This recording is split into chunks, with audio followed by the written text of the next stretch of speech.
कथा है सद्दू पाणी की गौशाला की एक गैया रोज गिरिराज जी पर जाती और गिरिराज जी पर जाकर के अपना सवरा दूध निकाल आती।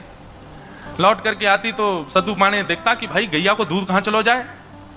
तब उसने पीछा किया, एक दिन तो जाकर के देखा कि वह गिरिराज जी के एक खंड में जाकर के अपना सारे चारों थनों से दूध पय प्रस्थान कर देती है।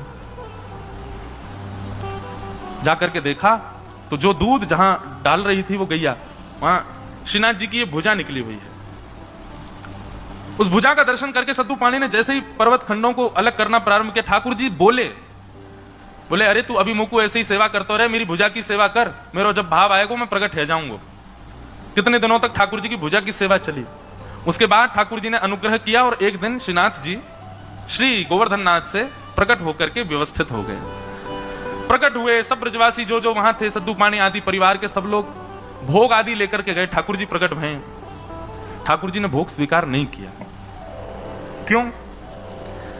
पूछने पर ठाकुर जी कहते हैं कि मेरा एक भक्त है, वो साक्षात श्री यशोदा मैया कोई अवतार है, वो जब आवेगो तब मैं अन्न ग्रहण करूंगा, वो जब तक नहीं आएगा तब तक मैं पयोव्रती रहूंगा, मैं दूध पे ही रहूंगा।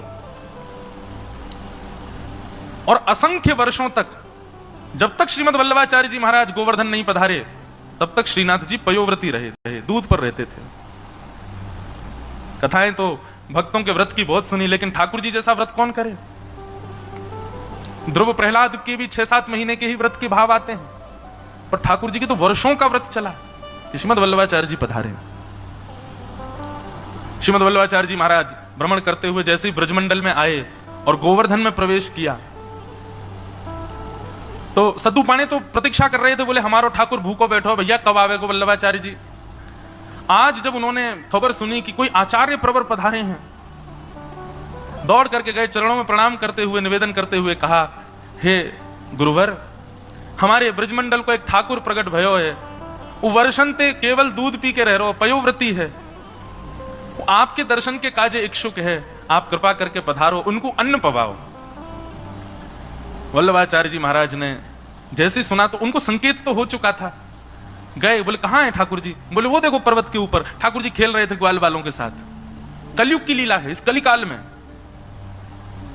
और जैसे ही श्रीमद वल्लभाचार्य जी नीचे पहुंचे, ऊपर दृष्टिपात किया, ऊपर से ठाकुर जी ने वल्लभाचार्य जी को देखा, नेत्र सजल हो गए ठाकुर जी के। एक चित्र आपने देखा होगा, बहुत जगह प्रसिद्धि होती है कि ठाकुर जी श्रीमद वल्लभाचार्य जी से ऐसे गले लग रहे हैं। ठाकुर जी दौड़े गिरिराज जी से और नीचे दौड़ करके आए और आकर के श्रीमद वल्लभाचार्य जी को हृदय से लगा लिया। ये हैं श्रीमद वल्लभाचार्य जी महाराज, जिनके लिए ठाकुर जी ने व्रत किया। ठाकुर जी ऐसे भावावेश में आगे जैसे कोई मैया से बहुत दिनों का बिछड़ा बालक पुनः मिल गया हो। बंधुओं, कलयुग में, सतयुग, त्रेता, द्वापर में ठाकुर लीला प्रधान होते हैं, पर कलयुग में ठाकुर जी अपने अर्चक के सेवा की प्रधानता में रहते हैं। वो स्वयं सर्वगुण संपन्न होते हुए भी अर्चक के अधीन रहते हैं। यदि आप भूखा रखो ठाकुर जी को भूखे रह लेंगे, लेकिन पाएंगे तभी जब आप पवाओगे। ऐसी एक निष्ठता हम में है ठाकुर जी के प्रति। हम अन्न छोड़ दें, ठाकुर जी आप पवाओ, आप पवाओगे तो ही पाऊंगा, अनशन पे बैठ जाओ, कोई नहीं कर पाएगा।